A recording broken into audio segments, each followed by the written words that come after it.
Hey guys, Metal Viking 82 here, back with part 2 of the latest raid featuring the CD portion. Soundtrack has changed, listening to Heavy Lies the Crown with Gears of Inhumanity. Really awesome deathcore from here in Indiana. And jumping right into it, into the used stuff. I got two by the same band that I got off of eBay, and that is Skullview with Kings of the Universe and Metal Kill the World.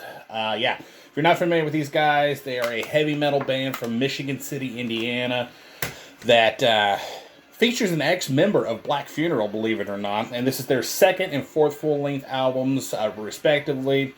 Haven't been active for a while, and I really need to get their third one, but it's really hard to find right now.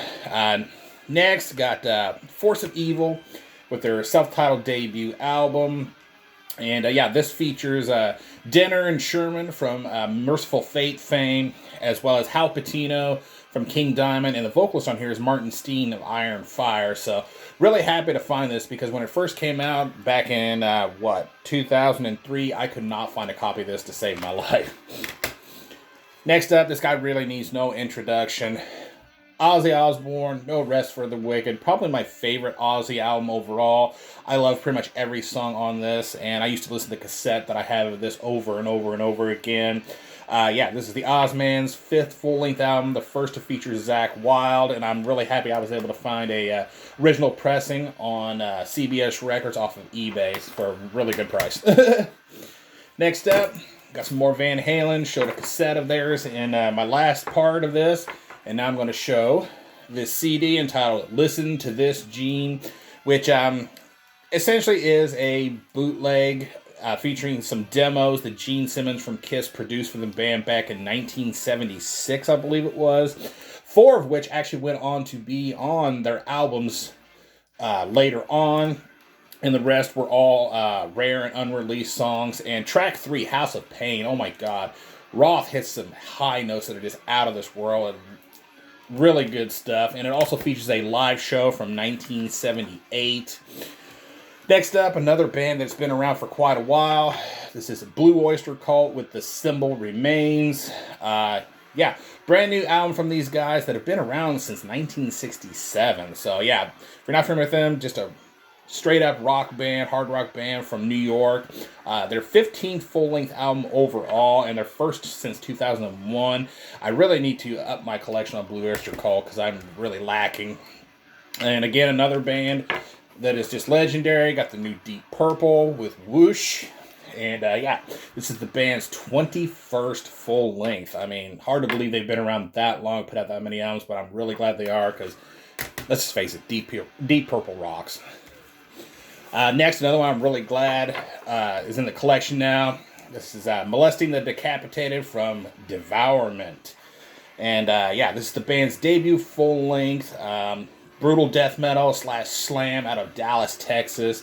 This reissue is put out through Corpse Gristle, so cheers to them for putting this out. I'm really glad to finally have a copy of this in the collection, even though I'm not really super thrilled with the packaging. But hey, the music is what's important. Next up, we have Azath with Through a Warren of Shadow. This is the debut full-length for this band, and I was introduced to him thanks to Pierce Williams, who actually does the drums on this album. Of course, he is in Enigmatum, among others, and he posted about this, and I checked it out, really dug it. And death metal band with members from the U.S. and Canada, so kind of an international band. And besides Pierce, you have ex and current members of bands such as Rip to Shreds, Skull Smasher, etc. in this. Sorry about the glare there. But definitely worth checking out. Next up, we have Proclamation with Nether Tomb of Abaddon. Oh, so glad to finally have this. Black and death metal out of Spain that unfortunately are no longer together. This is the band's 4th and final full-length album, and the only one I was missing from my collection. If you like bands such as Blasphemy, Black Witchery, Bestial Warlust, etc., Proclamation is where it's at. Next up, we got a split between Phantasmagor and Fleshrod entitled Twisted Visions of Abominations.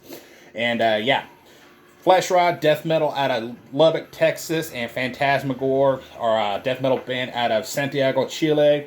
And this is basically a compilation that has the debut demos from both bands on here. So really cool to have. Definitely looking forward to checking out the Phantasmagor part of that. Next up, Benediction with scriptures. Yeah, love the artwork. Kind of reminds me of the Grand Leveler a little bit. But yeah, death metal band from the UK. Been around for quite a while. Pretty legendary, I guess you could say. 8th full-length album. And their first since 2008's Killing Music. So really glad to finally have some new Benediction music. And last but not least, we have Mystic with their self-titled debut. And to look at this, you would think it was black metal, death metal maybe, but no, this is pretty much straight up heavy speed metal out of Sweden. And debut full-length album for this group came out just last year. And the band is comprised mostly of women. The lone male member here is actually a ex-Live member from the band Portrait, who's another awesome heavy metal band out of Sweden. And yeah, he's the drummer here. But everything else is handled by the women, and these ladies kick some serious ass, let me tell you. Definitely worth checking out. So yeah, that is going to do it. Sorry for rushing through these, but I had a lot to get through, and I wanted to get as much out there as I could. So yeah, that is going to do it. Thank you so much for watching and subscribing. And until next time, stay brutal.